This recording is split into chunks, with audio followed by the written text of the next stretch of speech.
Nice crusty rolls, mumbled the professor with his mouth full. Ah, said Pony, it makes all the difference when there's a woman in the house. In the courtyard, amended Gerald, who was particular about accuracy.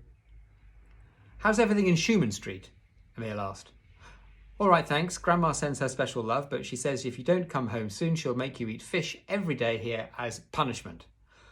Oh, that's not so good, said Emil, making a face. What's the matter with fish? Asked the younger Mittler. The other stared because little Mittler hardly ever opened his mouth. He blushed a deep red and hid behind his brother. Emil can't bear fish. It makes him sick, Pony explained. They went on talking, feeling very pleased with life, and the boys were all attentive to Pony. The professor held her bicycle. Crumb took away the thermos and cup and washed them. A thermos flask is a flask that keeps hot things hot and cold things cold. The bigger Mittler screwed up the paper bags which had held the rolls.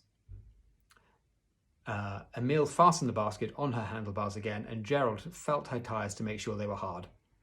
Meanwhile, Pony herself danced about the courtyard, singing and chattering. And then she stopped suddenly, balancing on one leg, and exclaimed, "Oh, do tell me, what on earth are all those kids doing in the square? It looks like a holiday camp." They heard we were after the thief, the professor replied, so they're hanging about to see the fun and join in if possible. At that moment, Gustav dashed into the courtyard, honking his horn furiously. "Come on, he's on his way." The others dropped everything and were rushing off when the professor called them back. "Stop, stop," he shouted. "Don't forget, we have a plan. We're going to surround him.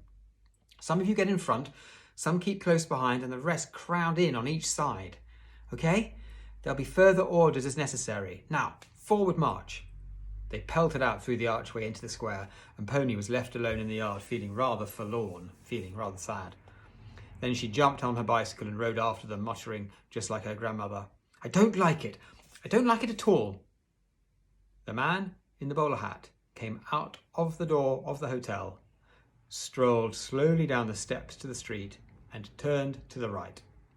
The professor, Emil, and Gustav sent messengers back and forth among the children with instructions, and very soon Mr. Grundice found himself completely surrounded. He looked about in amazement. Boys swarmed round him, all laughing and talking among themselves, jostling each other, yet somehow always keeping up with him. Some of them stared at him so hard that he hardly knew where to look. Then, whiz! A ball flew past his head. He didn't like that and tried to move more quickly. So did the boys. And he remained surrounded.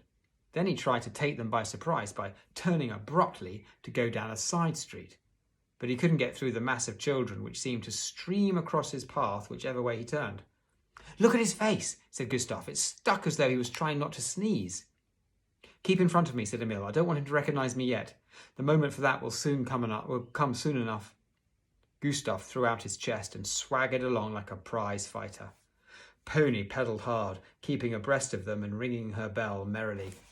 The man in the bowler hat was quite clearly getting nervous. He suspected vaguely that he was in danger from this mob of children who had surrounded him. He tried taking tremendously long strides, long steps, but that didn't help. He stopped in his tracks, turned round, and started back the way he'd come. But the children did a right about turn as well, and he was hemmed in as closely as before. Then Crumb got right in front of him and tripped him up. "What do you think you're doing, you clumsy young idiot?" Grundice shouted. "Get out of my way, or I'll call the police." "Oh, please do," said Crumb politely. "We were hoping you would." Mr. Grundice, of course, had not the slightest intention of bringing the police into it. At the same time, it was getting past a joke, and he was beginning to feel really alarmed, because he could not see how to get away from all these horrible boys. What was worse, people were beginning to stare out of their windows, and shop assistants were coming out onto the pavement to see what was going on. If a policeman had come along at that moment, the fat would have been in the fire. That's an interesting expression. It's not an expression that I've heard before, actually. The fat would have been in the fire. The sight of a small branch bank ahead gave him an idea. He broke through the ranks of children successfully and dashed inside the building. The professor followed him, but paused at the door to shout back orders. Gustav and I'll go in after him, Emil. Sorry, I'll read that sentence again. Gustav and I'll go in after him. Emil, you stay outside until you hear Gustav's horn. That will mean we're ready.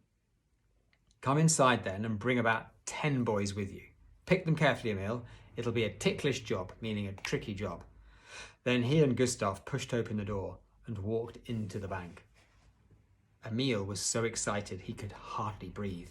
This was the moment he'd been waiting for. He chose his men, Crumb, Gerald, the two Mittlers, and a few more, and told the rest to scatter. They only withdrew a step or two, however, for they simply could not bear to be out of what was going to happen next. Pony got one of the boys to hold her bike while she spoke to Emil.